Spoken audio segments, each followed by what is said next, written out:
Muy buenas tardes a todos los participantes. Les saludamos y les damos una cordial bienvenida desde el Hospital Belén de Trujillo. Bienvenido a todo el personal de salud a la telecapacitación del día de hoy, jueves 12 de diciembre, con el tema reanimación cardiopulmonar neonatal a cargo del doctor Jorge Tapia Serpa, médico asistente especialista en pediatría con la subespecialidad en neonatología del Hospital Belén de Trujillo. Es médico neonatólogo asistente del Departamento de Neonatología del Hospital Belén. Asimismo, también docente de la Cátedra de Pediatría en la Universidad Privada Antenor Orrego y organizador e instructor del curso taller de RCP neonatal en el Hospital Belén de Trujillo. Antes de dar inicio, indicamos que vamos a estar compartiendo el enlace para registro de asistencia en el chat del Zoom en el transcurso de la ponencia. Y para que puedan enviar sus preguntas a través del chat de la plataforma Zoom para ser absueltas también al finalizar la ponencia. Muy buenas tardes, doctor Jorge Tapia. Es un privilegio tenerlo con nosotros. Bienvenido y adelante. Lo escuchamos, doctor.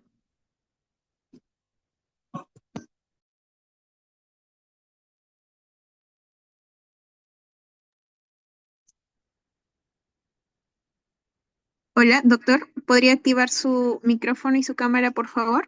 Le estamos escuchando.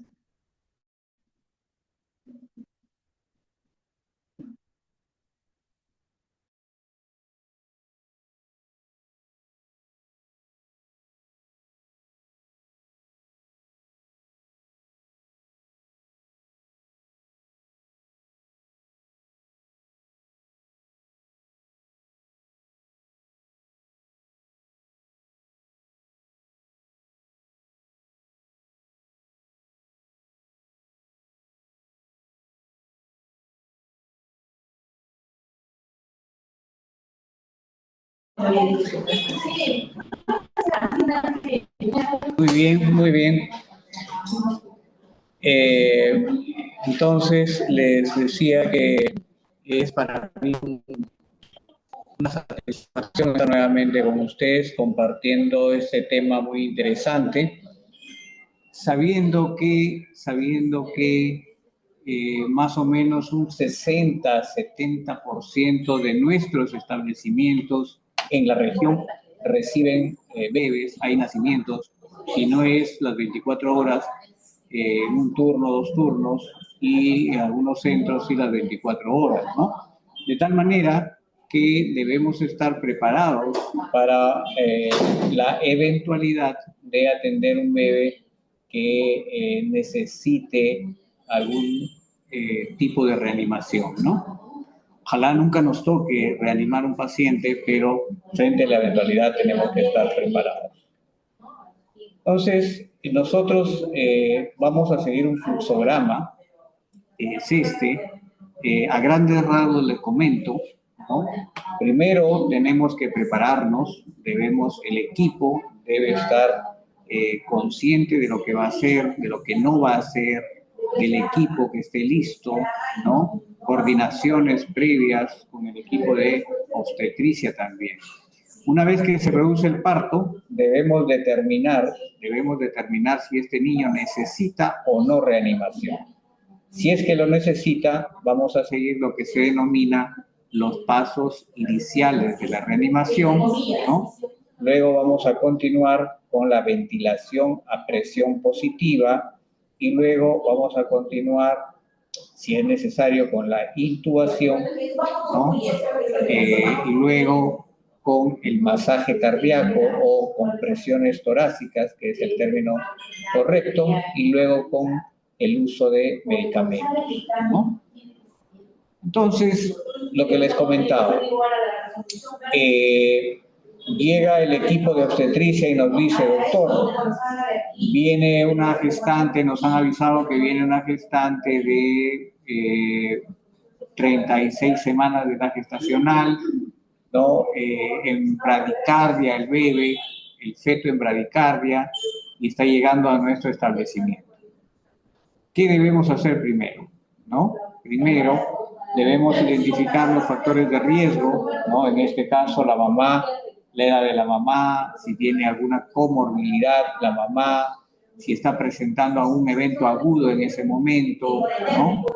Debo también ya asignar roles y funciones al equipo, es decir, quién va a ser el líder, quién va a ser el reanimador 1, el reanimador 2, el reanimador 3 y el ayudante, ¿no? Cómo vamos a prevenir la pérdida de calor y también cómo vamos a acordar el plan de manejo del cordón umbilical, ¿no? ¿Ya? Entonces, y esto se ve en estos tres aspectos, que es la consejería antenatal, ¿no? La discusión en grupo y el chequeo de todo el equipamiento que va a intervenir en la reanimación, ¿no? Entonces, aquí hay algunos factores de riesgo, como por ejemplo la edad gestacional, obviamente menos de 36 semanas, la que es mayor de 42 semanas, preeclampsia, hipertensión, ¿no? Factores que ocurren en el parto, por ejemplo, un parto cesárea, cuando se necesite usar forceps, una presentación anormal, alteraciones en el ritmo cardíaco fetal, anestesia general, eh, la administración de magnesio en la mamá y desprendimiento de placenta, etcétera, ¿no? Polidramnios. Acá pueden ver ustedes todos los factores de riesgo que hacen que este parto probablemente desencadene un nacimiento no normal, ¿no?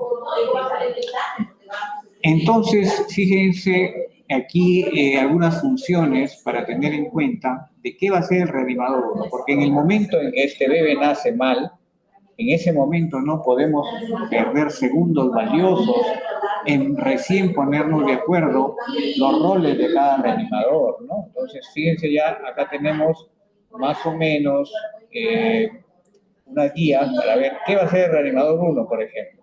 Él se va a posicionar en la cabecera del paciente, va a asegurar la vía aérea, ventila a presión positiva, intuba o coloca la máscara, ¿no? El reanimador 2, ¿qué hace? Seca al paciente, coloca el oxímetro de pulso, informa y controla la frecuencia cardíaca y saturación, coloca el monitor, ¿no? Inicia las compresiones torácicas, ¿no?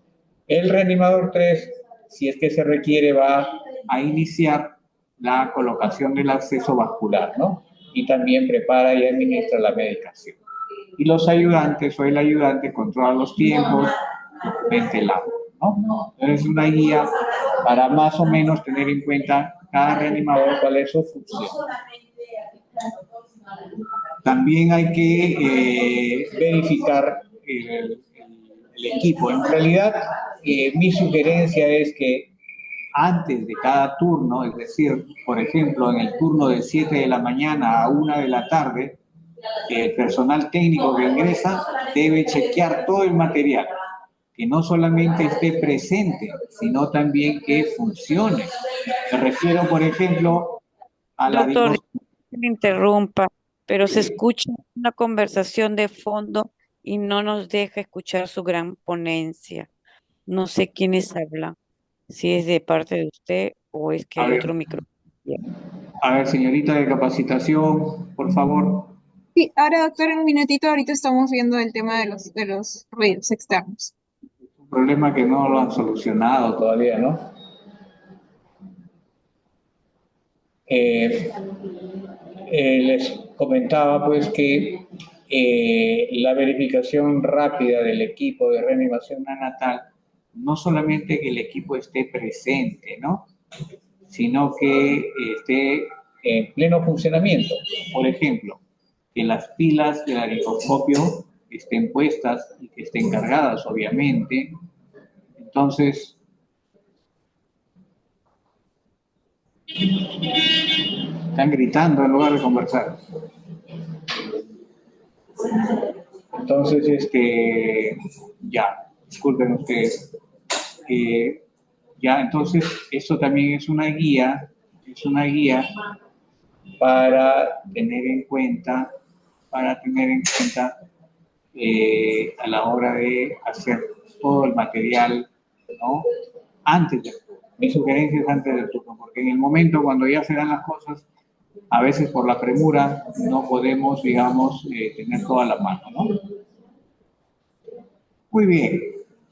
Entonces, cuando ya el equipo de obstetricia nos comenta y nos dice, doctor, está viniendo una gestante con tales características, ¿no?, a nuestro centro de salud para que se atienda acá el parto, entonces inmediatamente nosotros debemos hacer 4 preguntas. La primera pregunta, edad gestacional. ¿Por qué? Porque no es lo mismo, ¿no? No es lo mismo reanimar un bebé de 30 semanas que un bebé de 39 semanas, ¿no? Entonces, si es un centro de salud, yo tengo la opción de referir a la gestante, de repente, si es de 30 semanas, de repente la posibilidad de referirlo, ¿no? De referirlo, ¿no? Entonces, eso es importante, ¿no? Es importante. Segunda pregunta, ¿el líquido amniótico es claro? Porque si el líquido amniótico es verde, ¿qué intuyo yo? ¿Qué intuyo? Intuyo que hay sufrimiento fetal, ¿no? Y debe haber alguna causa de sufrimiento fetal, ¿no? Y aparte de eso también indico que si hay otros factores de riesgo, ¿no? Por ejemplo, ya lo que hemos mencionado, ¿no? Por ejemplo, la mamá tiene hipertensión, preeclampsia, tiene fiebre, tiene alguna infección, es diabética, es obesa, y de acuerdo a eso voy a poder manejar, ¿no? Incluso si hay desprendimiento de placenta también, ¿no? Es importante tener en cuenta, ¿no? Ya el dato, por ejemplo, de que hay sangrado, hay ginecorragia, ese dato ya me indica que puede haber un desprendimiento de placenta y debo tomarlo en cuenta a la hora de reanimación porque ese niño va a necesitar probablemente pasarle volumen, ¿no? ¿Ya? Entonces, y la cuarta pregunta es, ¿cuál es el plan de manejo del cordón umbilical, ¿no? Entonces, esta es la última pregunta que se ha incorporado en la guía de 2020, la última guía, ¿no? ¿Por qué? Porque ahora la tendencia es a reanimar con el cordón intacto. Es decir, antes decíamos el niño nació mal, ¿no? Ya vamos a ver eso, cómo lo vamos a decidir. Cuando el niño nació mal, decíamos, ya, clampe el cordón y me lo pasa. Lo llevábamos a la mesa de reanimación y empezábamos la reanimación. Pero se ha visto que si hay latido en el cordón umbilical, si hay latido, se puede dejar el cordón y empezar, ojo, empezar con la reanimación con el cordón todavía allí intacto, ¿no? Claro, ustedes me dirán, doctor, pero ¿dónde vamos a hacer la reanimación con el cordón intacto si no alcanza hasta la mesa de reanimación? Ya lo vamos a conversar, ¿ya? Vamos a conversar. Muy bien. Entonces, ya se ha demostrado con evidencia tipo A1, quiere decir que es la mejor evidencia, es decir, ensayos clínicos aleatorios, ¿no?, que el pinzamiento tardío del cordón tiene muchos beneficios, no solamente en el niño que nace normal, ¿no?, con una transición normal, sino también en los niños que tienen nacimientos complicados, ¿no? ¿Ya? Entonces, ¿por qué? Porque nos da un volumen adicional y es importante el volumen adicional para aumentar la presión de este paciente. Nos va a ayudar a la reanimación, ¿no? Ya se ha demostrado que en estudios, niños que los reaniman con el cordón inmediatamente pinzado y otros no, los que se pinza el cordón salen muchísimo más rápido, ¿no? Entonces, ¿qué hacemos, no? ¿Qué hacemos? Entonces, mi sugerencia con los estudios que tenemos es que por lo menos, se deje el cordón intacto los primeros pasos de la reanimación. Ya vamos a ver cuáles son, que más o menos es un tiempo aproximado de 30 segundos. Ojo, estoy diciendo con el cordón que donde hay latido en la base del cordón, en el bebé, ¿no? Hay latido, entonces dejamos 30 segundos, es decir, que corresponde a los primeros pasos de la ventilación, ¿no? ¿Ya? Entonces acá plantea esas alternativas, por ejemplo, ¿no? El inicio de la ventilación con el cordón íntegro, ¿no? Y su posterior pinzamiento, ¿no? ¿Ya? Entonces, iniciamos la ventilación, por lo menos los pasos iniciales, ¿no? El ordeño del cordón umbilical desde la placenta hacia el neonato con cordón íntegro. Es decir, también se puede ordeñar, ¿no? Por ejemplo, ¿en quiénes, ¿no? En los niños que necesitamos reanimarlos rápido o que ya no hay latido y voy a clampar el cordón, entonces lo ordeño y clampo, ¿no? La otra opción es también pinzo el cordón en la parte, digamos, cercana a la madre, pero y ordeño hacia el bebé, ¿no? Y luego pinzo también, ¿no? Esa es una opción.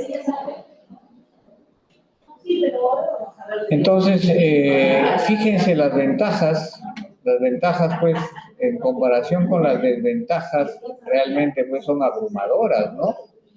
Menor mortalidad, permite que la resistencia vascular pulmonar disminuya, disminuye la incidencia de hemorragia, de enterocolitis, de ROP, ¿no? Reduce la necesidad de transfundir glóbulos rojos, mejora el crecimiento, células madre, miren, en el neurodesarrollo, mejora la estabilidad hemodinámica, ¿no? También beneficios en cuando hay pacientes con hernia diafragmática, mejora la saturación, ¿no?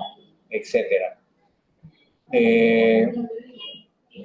Entonces, a las desventajas es que puede generar un riesgo de hipotermia, no necesariamente si manejamos bien la pérdida de calcio, ¿no?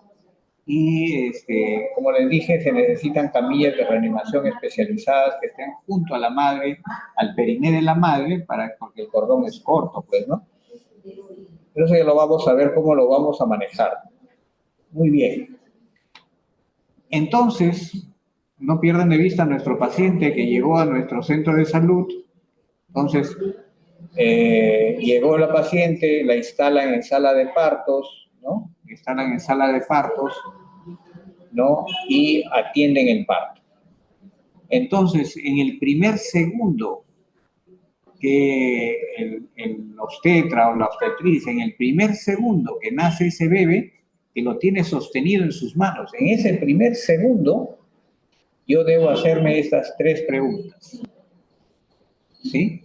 Debo hacerme estas 3 preguntas.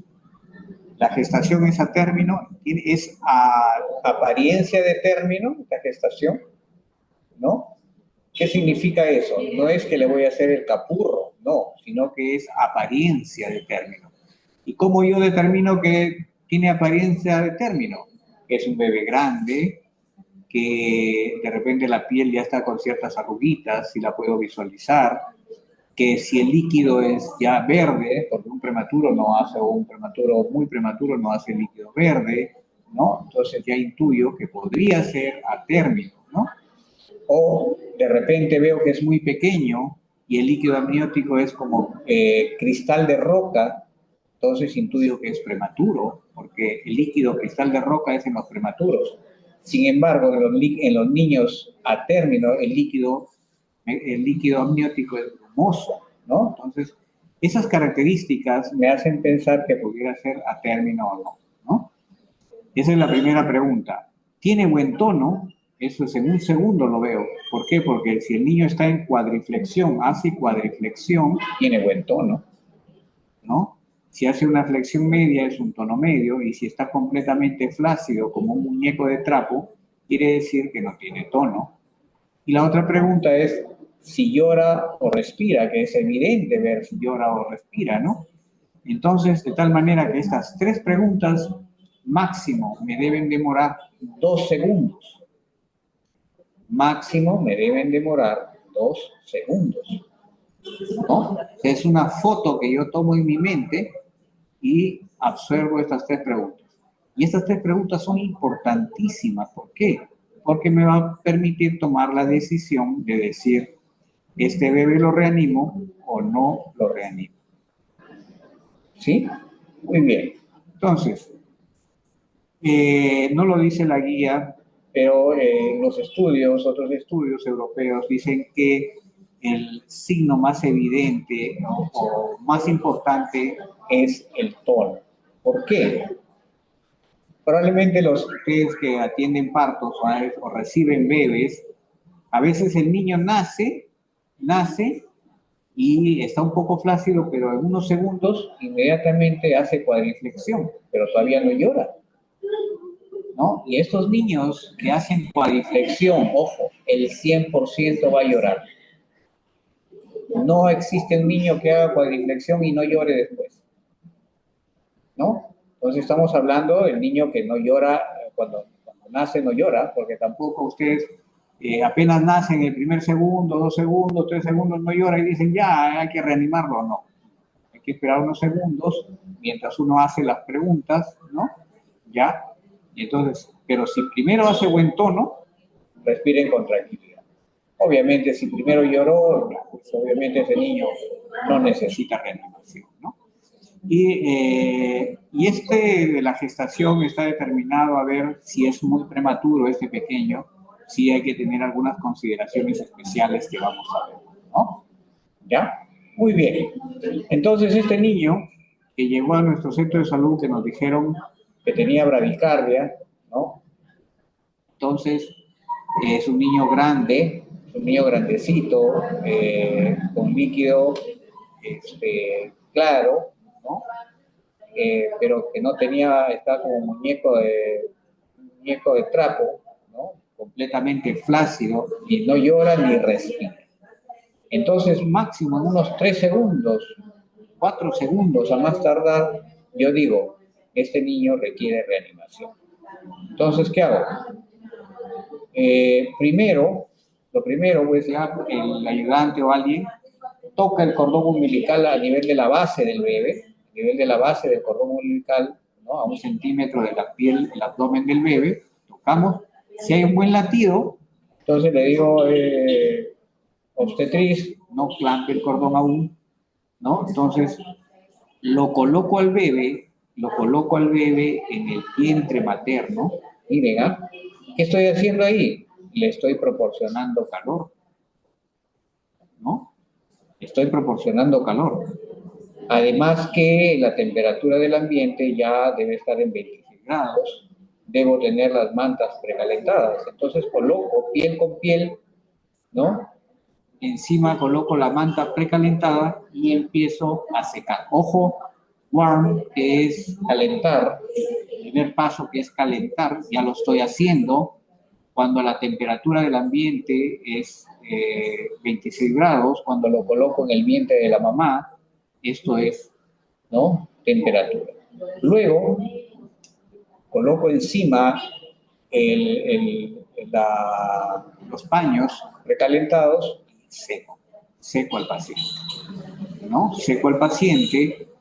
Si no empieza a llorar, no empieza a respirar, estimulo al paciente, ¿no? Estimulo al paciente. Luego, si no llora después de estimular, lo posiciono al paciente, es decir, claro, ustedes me dirán, doctor, pero está en el vientre de la mamá. Sí, puedo movilizar la cabeza para que esté alineada. Puede estar boca abajo el paciente, ¿no? Puede estar recostado, pero simplemente veo que no esté doblada la cabeza, ¿no? Y con eso veo la posición de la vía aérea. Y al final, si es que se requiere con la perilla, ¿no?, con la bombilla, con la perilla, succión. Que solamente esto debe restringirse a 2 casos: cuando es meconial o cuando hay un exceso, un abundante de líquido que obstruye las fosas nasales y hace gárgaras o está demasiado en la cavidad oral, ¿no? ¿Sí? ¿Ya? Entonces, esto es importante, esto quiero que lo graben, ¿no? Las 3 preguntas fundamentales, máximo en 3 segundos debo absolverlas, tomo la decisión, sí, este niño requiere reanimación, y comienzo con estos pasos que se denominan los pasos iniciales. A esto se denominan los pasos iniciales de la reanimación. Ojo, no pierdan de vista que este paciente está con el cordón intacto. Ojo, ¿ya? Y lo estamos haciendo estos pasos en el vientre materno. ¿Sí? ¿No? Fíjense acá, hay que hacer la reanimación. Bueno, acá dice, esto es de la anterior guía, pero no es así, no es inmediato, ya no es inmediato. Probablemente la nueva guía que va a salir el otro año, ya venga con estos cambios, ¿no? ¿Ya? Entonces, esto ya no lo hacemos. Muy bien, estos son los pasos de los que habíamos conversado. Entonces, aquí tenemos entonces, lo colocamos al bebé, ¿no? Lo colocamos al bebé, secamos nuevamente, ¿no? El secado, ¿no? La estimulación en realidad tiene que darse con un frote, digamos, de moderada intensidad en la espalda del bebé, ¿no? Algunos me dirán, doctor, pero también se puede hacerle golpecitos en las plantas de los pies, pero lo mejor es frotar la espalda. ¿Por qué? Porque estimulamos los nervios espinales que están directamente relacionados con el diafragma, que es el músculo más poderoso de la respiración, ¿no? Entonces, ojo, ya secamos, estimulamos, posicionamos para que la cabecita esté alineada con el cuello, que no esté doblado, y succionamos si es necesario, ¿sí? Entonces, otro de los aspectos que es importante que ustedes tengan en cuenta es que hasta allí, hasta los pasos iniciales, han pasado 30 segundos. Han pasado 30 segundos. ¿Sí? Hasta han pasado 30 segundos, ¿no? Entonces, después de esos pasos iniciales, repito, proporcionar calor, secar, estimular, posicionar, succionar si es necesario, hasta allí han pasado 30 segundos con el cordón intacto, si es que hubo pulso, si hubo buen latido en el cordón, hasta allí han pasado 30 segundos. Después de esos 30 segundos, me toca reevaluar a mi paciente. ¿Y en qué consiste la reevaluación? Dos aspectos. ¿Respira o no respira? ¿No? En la parte que respira, la respiración es con esfuerzo, con buen esfuerzo, y si no respira, hay dos consideraciones. Está en apnea, es decir, no hay ningún movimiento respiratorio, o hace boqueos, ¿no? O jadeos, ¿no? Esto no se considera que respira, ¿no? Los jadeos o boqueos no se considera respiración, ¿no? Ese es el primer aspecto de evaluar después de los 30 segundos. El otro aspecto a evaluar es la frecuencia cardíaca. Coloco mi estetoscopio en la zona precordial y en 6 segundos cuento cuántos latidos tiene. En 6 segundos. Si es que tiene, por ejemplo, 10 latidos en 6 segundos, eso lo multiplico por 10 y me sale que son 60 latidos, ¿no? Por ejemplo. No puedo yo demorarme demasiado tiempo escuchando los latidos, solamente 6 segundos. Muy bien. Entonces, después de hacer esta evaluación, ¿no? Si el paciente no respira o tiene jadeos, ¿no? Y su frecuencia cardíaca es menos de 100, ¿no? Es menos de 100, ¿no? Entonces, sigo en la siguiente etapa. Siguiente paso. ¿Cuál es el siguiente paso? Ventilación a presión positiva, pero para eso ya coloqué en ese momento el oxímetro de pulso y si hay disponible el monitor cardíaco, en buena hora, ¿no? ¿Ya? Entonces, fíjense ustedes, ese es el siguiente paso. Y hemos visto los pasos iniciales. Segundo paso, ventilación a presión positiva. Muy bien. Pero vámonos aquí. Supongamos que después de los 30 segundos de los pasos iniciales, el paciente ya empieza a respirar, es decir, no tiene apnea ni jadeos, y la frecuencia cardíaca no es menos de 100, o sea, es más, entonces este paciente tenemos que evaluar si es que su respiración, digamos, es dificultosa, tiene dificultad respiratoria o está cianótico. Si tiene dificultad, ya está respirando, ¿no? Pero tiene dificultad respiratoria o está cianótico, hay que posicionarlo bien, nuevamente succionar si es necesario, también colocar el oxímetro de pulso y oxígeno si es necesario, y también considerar el CPAP, ¿no? Este es un acápite que ya se maneja, que son los cuidados post-reanimación, ¿no? Post-reanimación, ¿no? ¿Ya? Muy bien. Otra cosa también que queríamos comentarles es que hay un cuadrito. ¿Por qué? Ustedes saben que el feto no es que sature adentro 90% intraútero, no. El feto realmente está en un estado, vive en un estado hipoxémico, ¿no? Si nosotros lo pudiéramos saturar al feto, saturaría entre 50 y 60%, que es normal, ¿no? De tal manera que cuando nace este bebé, ojo, estoy hablando de los bebés normales, es normal que cuando nazca sature entre 60 a 65% el primer minuto. Es normal que en el segundo minuto de vida sature entre 65 y 70%. En el tercer minuto que sature entre 70 a 75%. En el cuarto minuto que sature entre 75 y 80. En el quinto minuto entre 80 y 85%. Y al décimo minuto, miren que pudiera saturar entre 85 y 95%, es normal. ¿Para qué nos sirve esto? ¿Para qué nos sirve este cuadrito? Ustedes saben que el oxígeno es muy tóxico, sobre todo para los bebés prematuros. Tenemos una alta tasa de retinopatía de la prematuridad, tenemos una alta tasa de displasia broncopulmonar, ¿no? Y otros cuadros, de tal manera que tenemos que verificar nuestro estado de oxigenación para no incurrir en darle oxígeno adicional cuando no lo requiere. Entonces sabemos nosotros, cuando yo le voy a iniciar ya la ventilación a presión positiva, ¿no? Voy a iniciarle, la pregunta es, ¿con qué cantidad de oxígeno le voy a iniciar? ¿No? ¿Con qué CO2?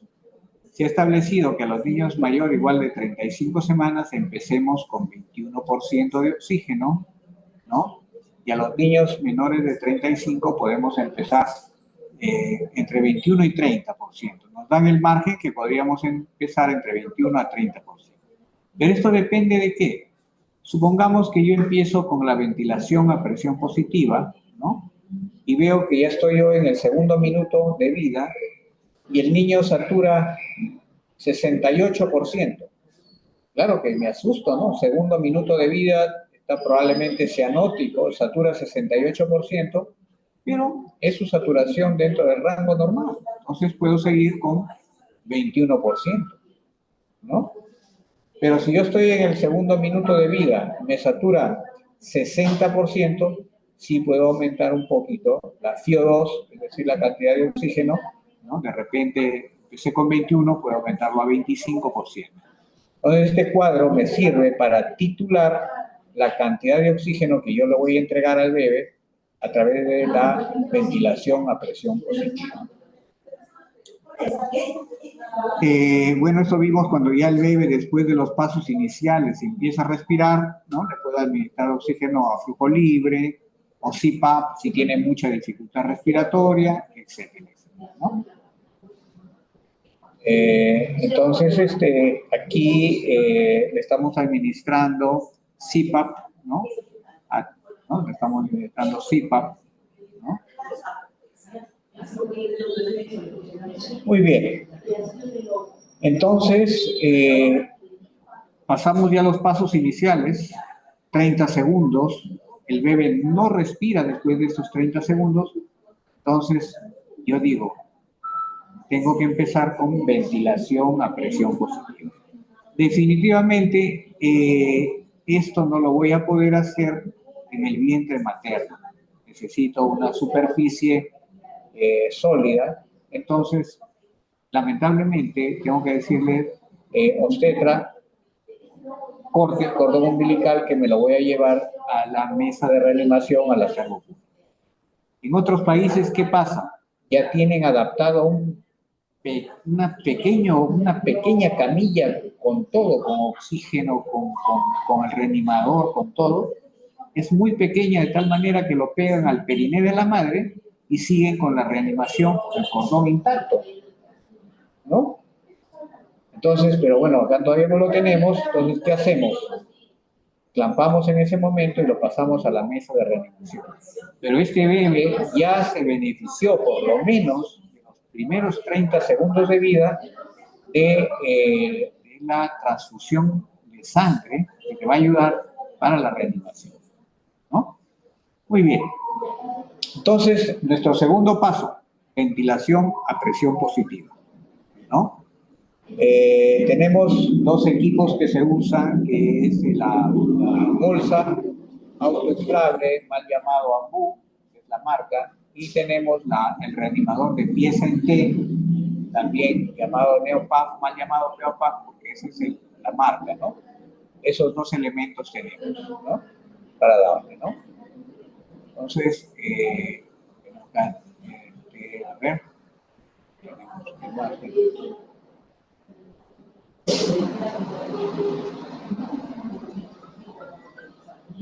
aquí podemos ver, por ejemplo, ¿no? La bolsa, ¿no? Que hay que presionar, ¿no? Ya estamos. Entonces, comenzamos nosotros a darle la ventilación a presión positiva con nuestro bolsa autoinflable o nuestro reanimador de pieza en T. ¿Y qué hacemos?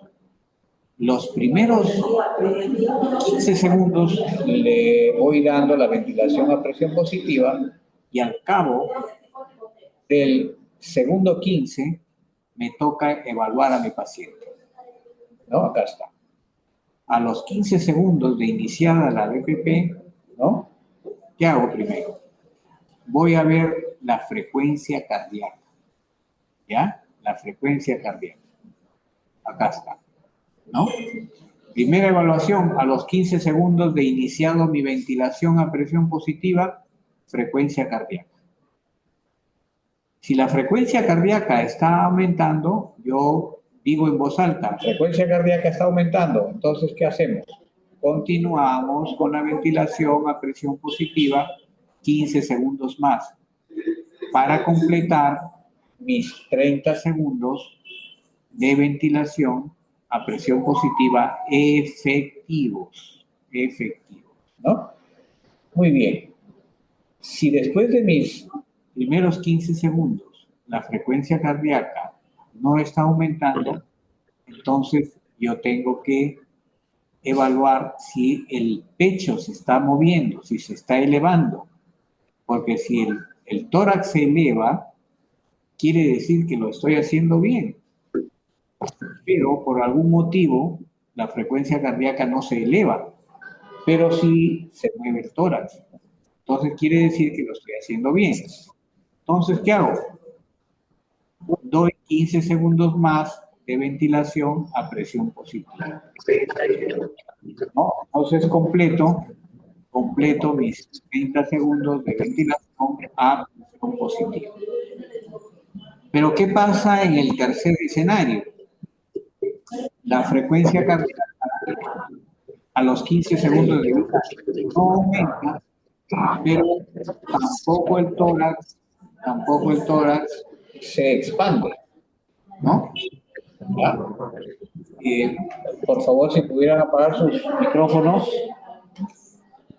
Entonces, en ese tercer escenario, la frecuencia cardíaca no aumenta y tampoco el tórax se expande. Entonces, ¿qué hago? Inicio los pasos correctivos de la ventilación, que es denominado Mr. Soba. Mr. Soba. Hago los pasos correctivos, ¿no? ¿Ya? Hago los pasos correctivos. acá están los pasos correctivos. Mr. SOPA es un acrónimo. M de máscara, ajusto la máscara, ubico la vía aérea, ¿no? Una vez que hago estos dos primeros pasos, doy una ventilación 2, 3, 5 veces y reevalúo a mi paciente si es que se eleva el tórax, ¿no?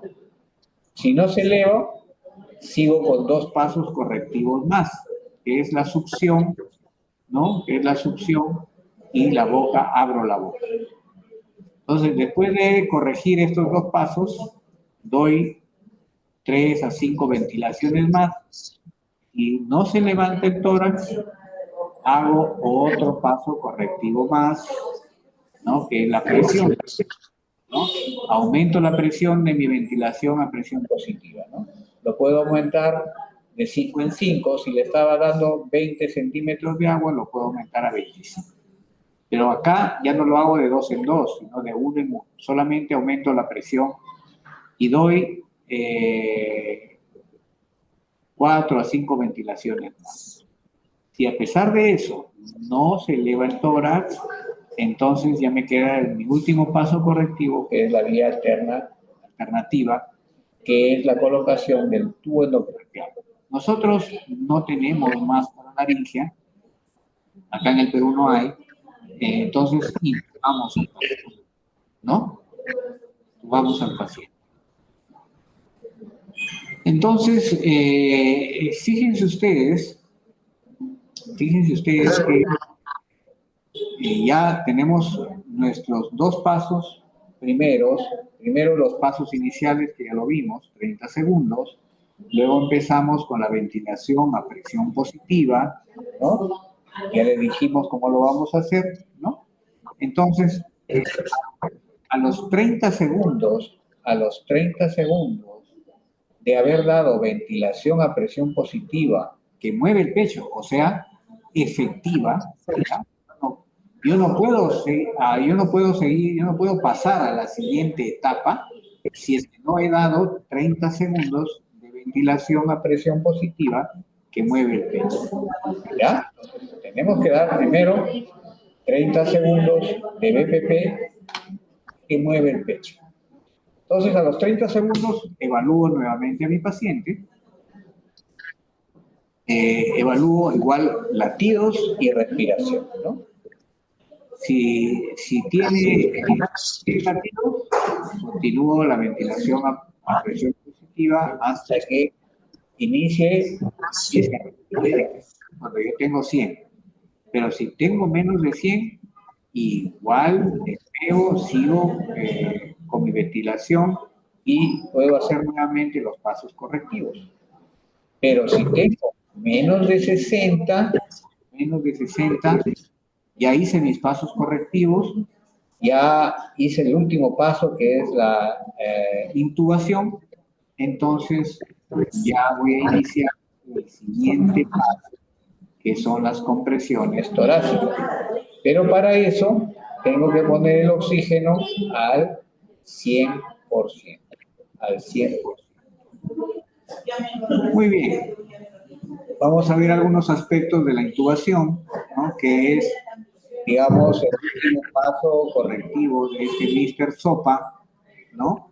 Entonces tiene que estar, yo no puedo, cuando voy a pasar a la siguiente etapa, que son las compresiones, el paciente definitivamente tiene que estar intubado. No puedo hacer las compresiones si el paciente no está intubado, ¿no? Bien, acá hay algunos aspectos. Cuando yo voy a intubar al paciente, que este es el procedimiento, como pueden ver ustedes acá, cuando ingreso yo la pala del laringoscopio, tengo que ver esto. ¿No? Si yo no veo esto, no puedo introducir el tubo, ¿no? No puedo yo introducir el tubo endotraqueal. Tengo que ver estas estructuras son las cuerdas bucales, ¿no? Esta es la epiglotis, ¿no? El esófago, a veces mucho intubamos en el esófago, ¿ya? Pero acá, ¿ya? Y acá hay algunos tips para ver el tamaño del tubo, por ejemplo, un bebito que pesa menos de 1000 o aproximadamente menos de 1000, tuvo 2.5, entre 1000 y 2000 tuvo 3, entre más de 2000 tuvo 3.5.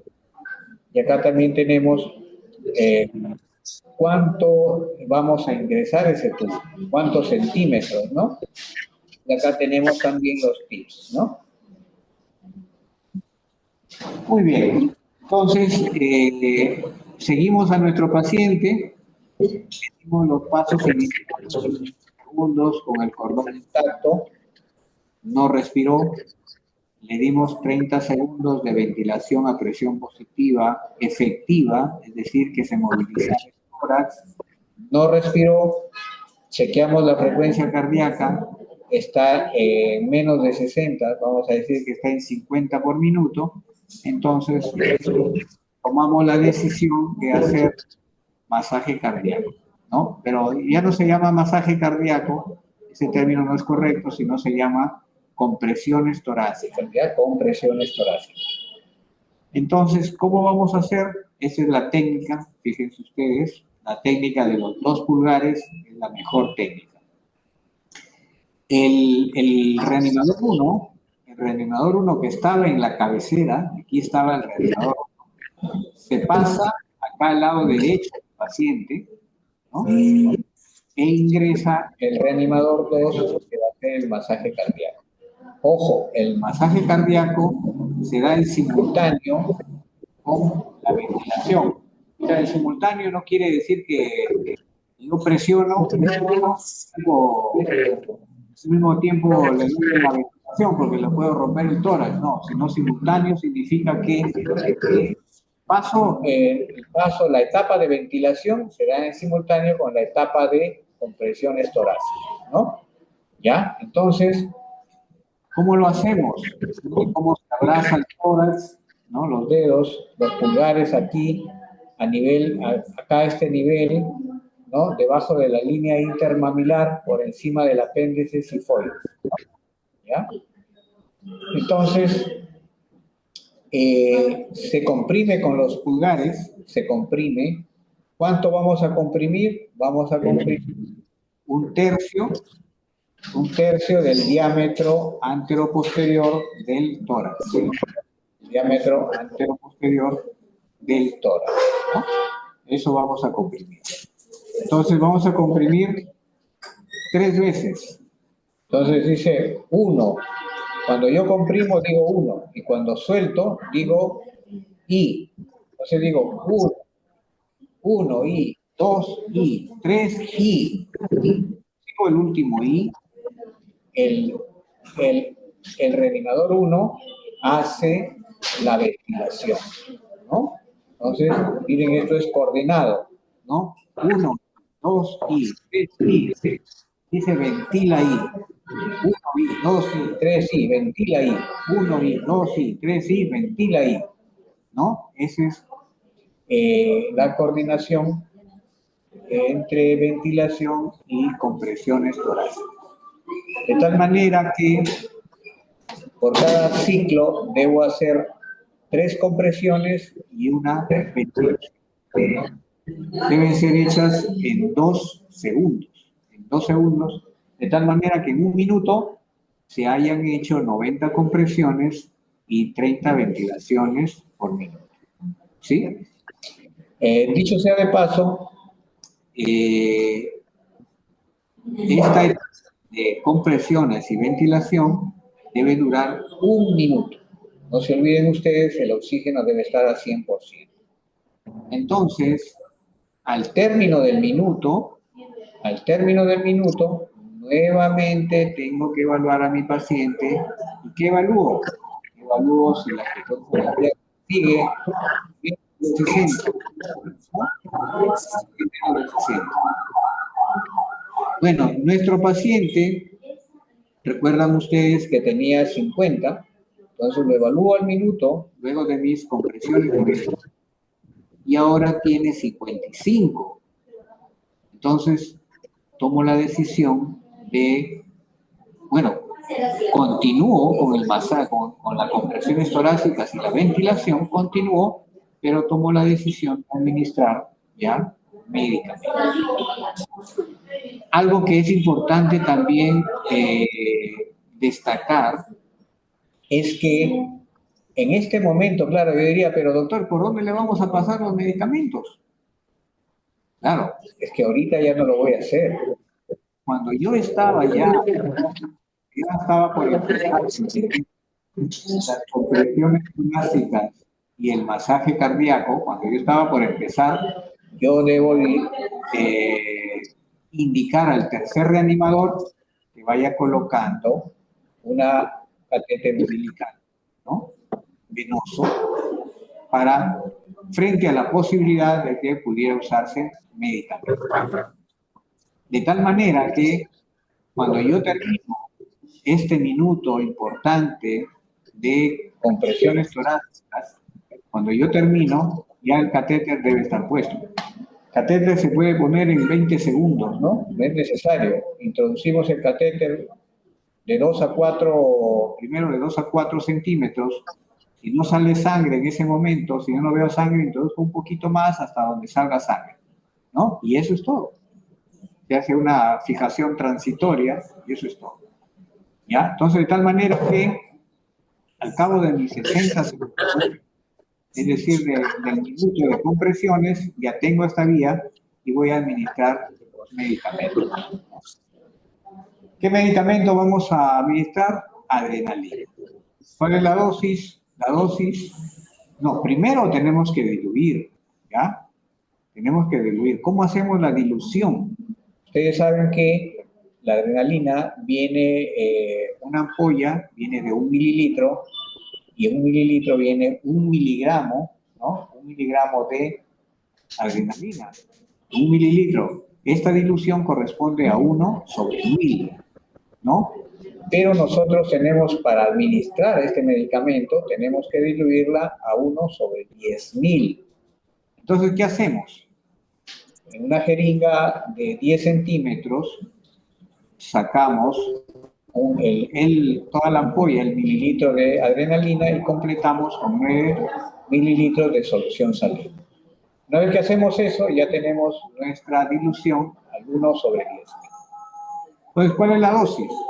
En realidad, la última guía también nos dice que la dosis es 0.2 mililitros, ¿no? Ojo, 0.2 mililitros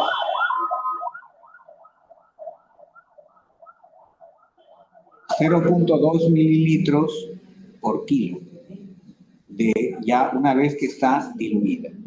Es decir, por ejemplo, este paciente pesa 3 kilos, entonces, ¿cuánto le vamos a administrar? 0.6 mililitros. ¿Sí?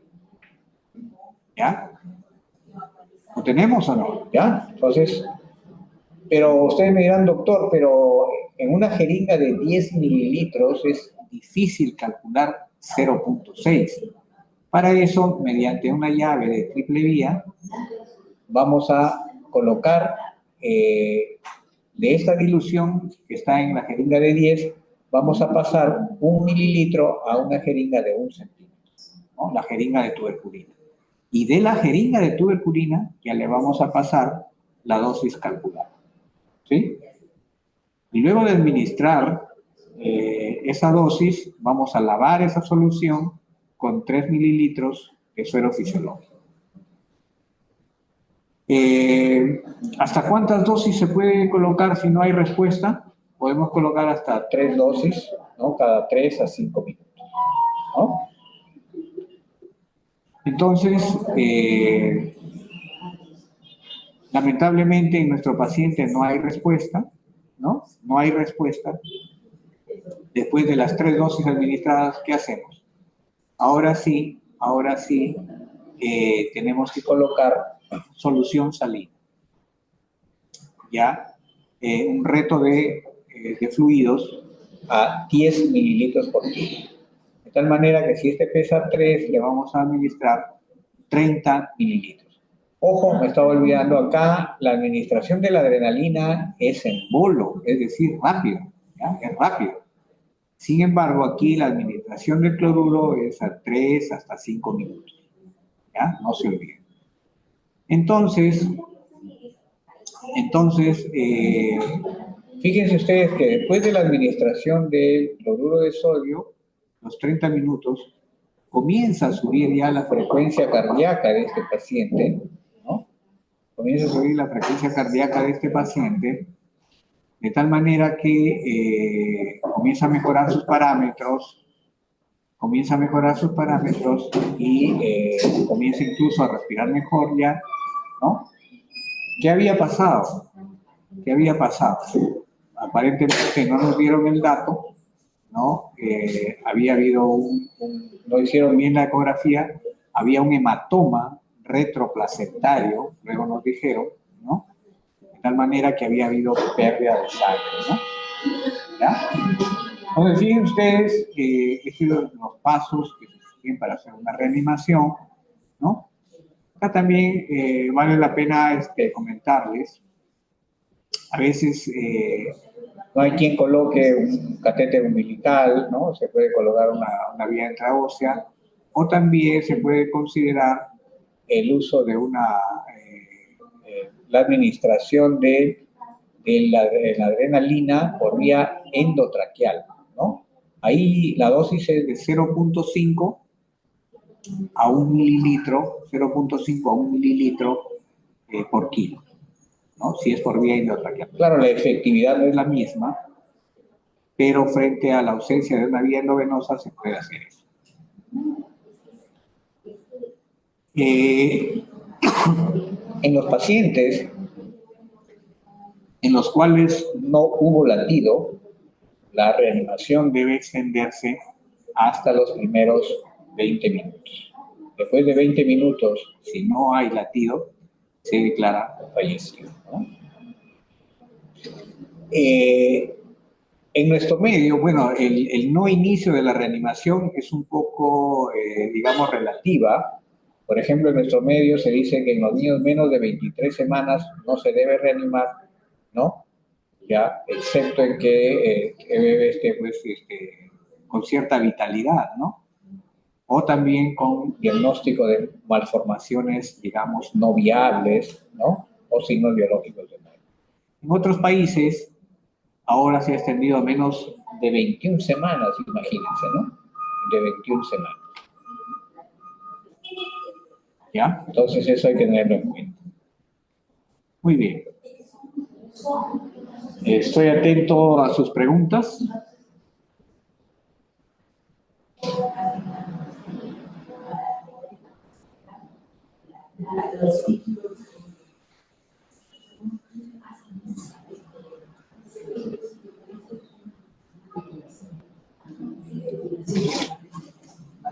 Doctor, muchísimas gracias por la ponencia. Ha sido de mucha importancia para cada uno de nosotros. Agradecemos también a nuestros participantes por su conexión el día de hoy.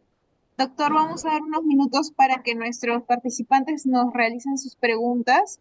Vamos a dar un minuto para que cada uno de ustedes pueda realizar sus preguntas, dudas que tengan con respecto a la ponencia del día de hoy. En lo que nos realizan sus consultas, doctor, ¿alguna recomendación final que tenga para nosotros? Sí, mira, nosotros estamos teniendo algunos problemas con los jóvenes serumistas, ¿no? Y médicos jóvenes que atienden a algunos centros de salud, ¿no? Les ha tocado recibir a bebés que han nacido mal, entonces no han tenido la pericia, ¿no? En hacer la reanimación, de tal manera que ahorita están en problemas legales. Por eso la recomendación a los médicos o personal que recibe bebés tiene, número uno, verificar si en su centro de salud donde recibe bebés tiene que tener el equipamiento mínimo para la posibilidad de una reanimación, ¿no? Por lo menos la bolsa autoinflable, ¿no?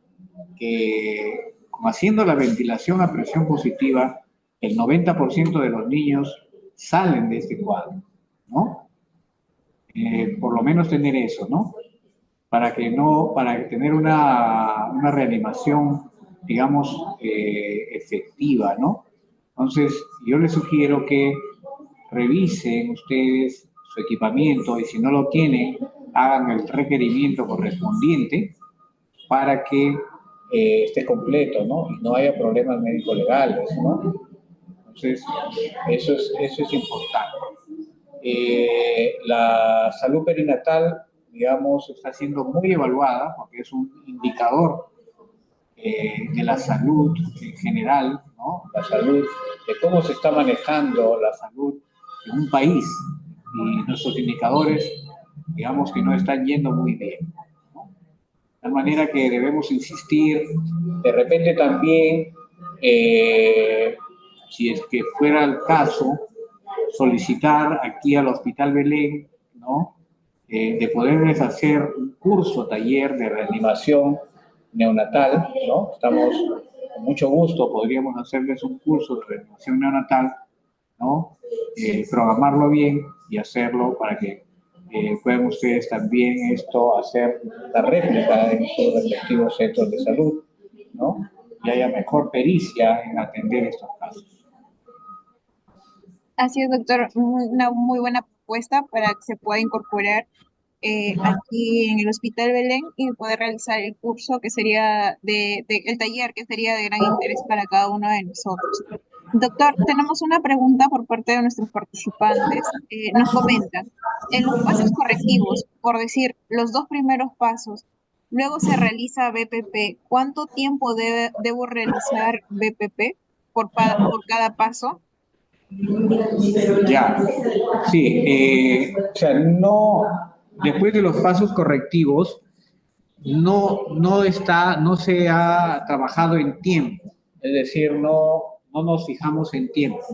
Solamente lo que tiene que hacerse es de 3 a 5 ventilaciones. Es decir, mi primer paso, que es la máscara, arreglo mi máscara, veo que esté bien fijada, que no se escape el aire, ¿no? Posiciono la cabecita un poquito en una leve extensión. Entonces ya hice mis dos primeros pasos, máscara y reposicionamiento. Cuando ya tengo eso, hago 3 ventilaciones o hasta 5 ventilaciones, nada más. No veo tiempo, solamente número de ventilaciones, 3 a 5. Si hago 5 ventilaciones y veo que no se eleva el pecho, nuevamente sigo con mis 2 pasos correctivos siguientes. Muy bien, doctor, muchísimas gracias. Continuamos con las preguntas por parte de nuestros participantes. Nos comentan, muy interesante la ponencia. El Apgar se utiliza en todo recién nacido y si hay alguna falla es obvio que se altera. Y si es prematuro, con mucha más razón, ¿tendrá problemas futuros en todo aspecto? Ok, es una muy buena pregunta. Como ustedes se habrán dado cuenta, no hemos mencionado el Apgar, pero absolutamente para nada, ¿no? Entonces, ¿por qué? Porque en la reanimación neonatal no nos ayuda en realidad, ¿no? No nos ayuda para nada, ¿no? No es un indicador que nos ayude en ninguno de los aspectos, ¿no? Pero sí como dijimos, en el mejor de los casos, hay una cuarta persona que va anotando las incidencias, los tiempos y obviamente también va registrando el Apgar al minuto. Y probablemente si este niño no respira, tiene cero, tiene tono cero, ¿no? A veces hace mueca, puede tener un Apgar de 2 a 3, ¿no? Entonces, este puntaje de Apgar fue ideado hace muchísimos años, en los años 60, como un indicador y pronóstico neurológico, pero ya se ha desestimado, ¿no? Se ha desestimado. Ahora son 4 marcadores para dar un pronóstico a largo plazo de secuelas en estos bebés. Son 4 indicadores. Uno de ellos ciertamente es el Apgar, pero el Apgar menos de 3 a los 5 minutos. Recién, si el Apgar es menos de 3 a los 5 minutos, en este paciente, por ejemplo, hasta donde yo le puse la solución salina, probablemente han pasado unos 3 minutos, ojo. Parece mucho tiempo, pero probablemente han pasado 3 minutos. Y ya se reanimó. Y probablemente a los 5 minutos ya tenga un Apgar mayor de 3. Pero uno de los criterios es ese, ¿no? Apgar menor de 3 a los 5 minutos. El segundo criterio es el pH menos de 7, o sea, pH en sangre menos de 7, ¿no? Tomado los 30 minutos primeros, ¿no? El otro criterio es falla multiorgánica y el cuarto criterio es alteración neurológica, encefalopatía, ¿no? Del bebé. Si yo tengo estos criterios, puedo decir que este niño va a tener secuelas neurológicas, con seguridad, ¿no? ¿Ya? Pero si solamente yo tengo un Apgar bajo aislado, no me va a predecir, no puedo sacar ninguna conclusión, ¿no? Es más, yo diría que no va a tener secuelas. Si tiene un buen pH más de 7, si no tiene encefalopatía, si no tiene falla multiorgánica, el niño no va a tener mayor problema, ¿no? De tal manera que ahora se evalúan esos 4 criterios. En otros países el pronóstico es aún mejor. ¿Por qué? Porque los niños que cumplen con estos criterios van a una tecnología que se llama hipotermia terapéutica. Es decir, hay un enfriamiento del encéfalo del bebé para evitar secuelas. Lamentablemente acá todavía no lo tenemos, esa tecnología, ¿no? Deberíamos tenerla, pero bueno, habría que hacer las coordinaciones correspondientes, pero eso es con respecto al Apgar. Muy bien, doctor. Muchísimas gracias por la ponencia del día de hoy. Muchísimas gracias por su tiempo. Solamente tenemos palabras de agradecimiento por parte de nuestros participantes. Esperamos contar con usted para una próxima telecapacitación. Y bueno, agradecer también a nuestros participantes por la conexión del día de hoy. Esperamos contar con su presencia para las próximas telecapacitaciones programadas para este mes de diciembre. Muchísimas gracias, doctor, nuevamente. Muchísimas gracias a todos. Que tengan muy buenas tardes. Muy bien, muchas gracias también. Hasta otra oportunidad. Gracias, doctor. Muy amable.